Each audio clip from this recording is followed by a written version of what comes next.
महाराष्ट्राच्या राजकारणात सध्या सर्वात मोठा आणि ऐतिहासिक वाद सुरू आहे. तो म्हणजे शिवसेना आणि धनुष्यबाण कोणाचे. विधिमंडळ गटावर राजकीय पक्षाचे नियंत्रण, पक्षाचा वैध निर्णयच अंतिम मानला गेला पाहिजे. पण दुसरीकडे सर्वोच्च न्यायालय स्पष्ट म्हणतं, बहुमत म्हणजेच पक्ष नव्हे, निवडून आलेल्या प्रतिनिधींनाही मर्यादित राजकीय स्वातंत्र्य आवश्यक आहे.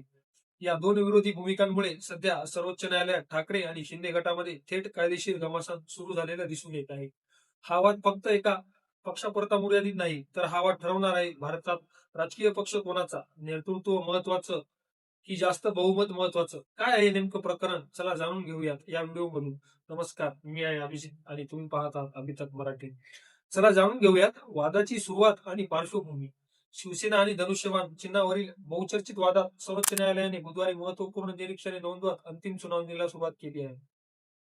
राजकीय पक्षाचे विधिमंडळ गटावर नियंत्रण कायम राहते. पक्षाचा वैध निर्णयच अंतिम मानला गेला पाहिजे, असे स्पष्ट संकेत न्यायालयाने दिले आहेत. यामुळे एकनाथ शिंदे गटाला खरी शिवसेना म्हणून मान्यता देणाऱ्या निवडणूक आयोगाच्या निर्णयावर पुन्हा एकदा प्रश्नचिन्ह निर्माण झाले आहे. हा वाद केवळ चिन्हाचा नाही, तर हा वाद आहे ओळखीचा, विचारांचा आणि वारशाचा. हा संपूर्ण वाद समजून घेताना एक महत्वाची गोष्ट लक्षात घ्यावी लागते. राजकीय पक्ष म्हणजे केवळ निवडून आलेले आमदार किंवा खासदार नाहीत. राजकीय नेते हा एक संघटनात्मक घटक असतो, ज्यामध्ये पक्षाची विचारधारा आणि कार्यकारिणी नेतृत्व यावर यांचा समावेश असतो. सर्वोच्च न्यायालयाने याच मुद्द्यावर भर दिला आहे की विधिमंडळ गट म्हणजेच आमदारांचा गट हा पक्षाचा एक भाग असतो, पण तो संपूर्ण पक्ष नसतो.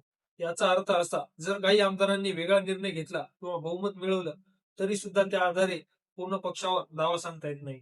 त्यामुळे न्यायालयाने स्पष्ट संकेत दिले आहेत की पक्षाचा अधिकृत आणि वैध निर्णय हा अंतिम मानला गेला पाहिजे. आता याचा थेट परिणाम काय होतो? निवडणूक आयोगाने जो निर्णय दिला, त्यात एकनाथ शिंदे गटाला खरी शिवसेना म्हणून मान्यता दिली.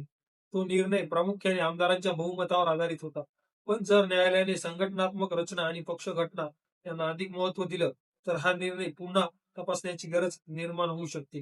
हा वाद फक्त धनुष्यबाण चिन्हापुरता मर्यादित नाही. हा वाद आहे कोण ठरवणार पक्षाची खरी ओळख, निवडून आलेले प्रतिनिधी की पक्षाची मूळ संघटना, बहुमत की विचारधारा आणि नेतृत्व. म्हणूनच हा संघर्ष केवळ दोन गटांमधील राजकीय लढाई नाही, तर हा संघर्ष आहे भारतीय लोकशाहीतील मूलभूत तत्वांचा. आणि आता सर्वांच्या नजरा लागल्या आहेत सर्वोच्च न्यायालयाच्या अंतिम निर्णयाकडे. सर्वोच्च न्यायालयातील सुनावणी. सरन्यायाधीश सूर्यकांत न्यायमूर्ती जायमल्ल्या बागची आणि न्यायमूर्ती हा माझा खंडपीठासमोरील सुनावणी झाली. उद्धव ठाकरे गटाने फेब्रुवारी 2023 मधील निवडणूक आयोगाच्या निर्णयाला आव्हान दिले आहे. ज्या निर्णयात शिंदे गटाला खरी शिवसेना म्हणून मान्यता देत धनुष्यबाण चिन्ह देण्यात आले होते. सरन्यायाधीश सूर्यकांत यांनी नमूद केले, बहुमताचा दावा तपास करण्यासाठी स्पष्ट नियम आणि निकष आवश्यक आहेत. मुख्य कायदेशीर प्रश्न. निवडणूक चिन्ह हे राजकीय पक्षाचे की विधिमंडळ गटाच्या नेत्याचे? हा प्रश्न आजच्या संपूर्ण वादाचा केंद्रबिंदू बनला आहे. यावर सिबल यांनी स्पष्ट भूमिका घेत धनुष्यबाण हे चिन्ह नेहमीच राजकीय पक्षाचे असते, विधिमंडळ गटाचे नाही. हा मुद्दा अत्यंत महत्वाचा आहे, कारण तो थेट पक्षाची ओळख आणि कायदेशीर मालकी यावर परिणाम करतो. भारतीय निवडणूक व्यवस्थेमध्ये निवडणूक चिन्ह हे केवळ एक चिन्ह नसतं, तर ते त्या पक्षाची ओळख, इतिहास, विचारधारा आणि जनतेशी असलेलं भावनिक नातं दर्शवतं. धनुष्यबाण हे फक्त एक चिन्ह नाही, तर ते शिवसेनेच्या अनेक दशकांच्या राजकीय प्रवासाचं प्रतीक आहे. कपिल सिब्बल यांनी न्यायालयात स्पष्ट केलं, निवडणूक चिन्ह हे नोंदणीकृत राजकीय पक्षाचं असतं. ते कोणत्याही एका नेत्याचं किंवा आमदारांच्या गटाचं नसतं. याचा अर्थ असा, विधिमंडळ गट म्हणजे निवडून आलेल्या आमदारांचा समूह, पण तो मूळ पक्षाची जागा घेऊ शकत नाही. भारतात निवडणूक चिन्ह वाटप, election symbols, reservations and allotment order 1968 नुसार, या नियमानुसार चिन्ह हे राजकीय पक्षाला दिलं जातं, त्या व्यक्तीला किंवा गटाला नाही. म्हणजे जर पक्षात फूट पडली, तर निर्णय घेताना पाहिलं जातं कोणता गट मूळ पक्षाची रचना, संविधान आणि नेतृत्व टिकवतो. पक्ष आमदारांची संख्या पुरेशी नसते. इथेच खरी गुंतागुंत निर्माण होते. एका बाजूला शिंदे गट म्हणतो आमच्याकडे बहुमत आहे, दुसऱ्या बाजूला ठाकरे म्हणतो आमच्याकडे पक्षाची मूळ रचना आणि नेतृत्व आहे. सर्वोच्च न्यायालयासमोर आता मोठं आव्हान आहे, लोकशाहीतील बहुमत आणि संघटनात्मक वैधता यामध्ये संतुलन कसं साधायचं. जर न्यायालयाने सिब्बल यांचा युक्तिवाद मान्य केला, तर याचा अर्थ स्पष्ट होईल, पक्ष म्हणजे केवळ आमदारांचा आकडा नाही, तर तो संघटनात्मक आणि वैचारिक संस्था आहे. निवडणूक चिन्हावरील हक्क हा संस्थेचा असतो. म्हणून हा प्रश्न धनुष्यबाण कोणाचा इतकाच नाही, तर प्रश्न आहे की भारतामध्ये पक्षाची खरी ओळख ठरवणारा घटक कोण? बहुमत की विचारधारा ही संघटना? ठाकरे गटाचा मुख्य दावा. आमदार म्हणजे मूळ पक्ष नव्हे, विचारमंडळ. विधिमंडळ पक्ष व राजकीय पक्ष या दोन वेगवेगळ्या संस्था आहेत. काही आमदारांनी बंड केले, बहुमत मिळवले म्हणून त्यांना मूळ राजकीय पक्षावर दावा सांगण्याचा अधिकार मिळत नाही. 2019 मध्ये एकनाथ शिंदे व त्यांच्या समर्थकांनी उद्धव ठाकरे यांच्या नेतृत्वात निवडणूक लढवली. त्यामुळे त्यानंतर झालेल्या फुटीमुळे मूळ पक्षाची ओळख बदलत नाही की एक नेता किंवा आमदार म्हणजे संपूर्ण पक्ष नाही. नंबर 2, 31 आमदारांचा ठराव कायदेशीर कसा? गुवाहाटीतील 31 आमदारांचा ठराव केवळ आमदारांचा निर्णय होता. तो राष्ट्रीय कार्यकारिणीचा किंवा मूळ पक्षाचा अधिकृत ठराव नव्हता. आयोगाच्या अधिकारावर प्रश्न देऊन निवडणूक आयोगाला पक्ष घटनेची वैधता ठरवण्याचा अधिकार नाही, तरीही आयोगाने केवळ बहुमतावर निर्णय घेतला आहे. शिंदे गटाचा यावर पलटवार.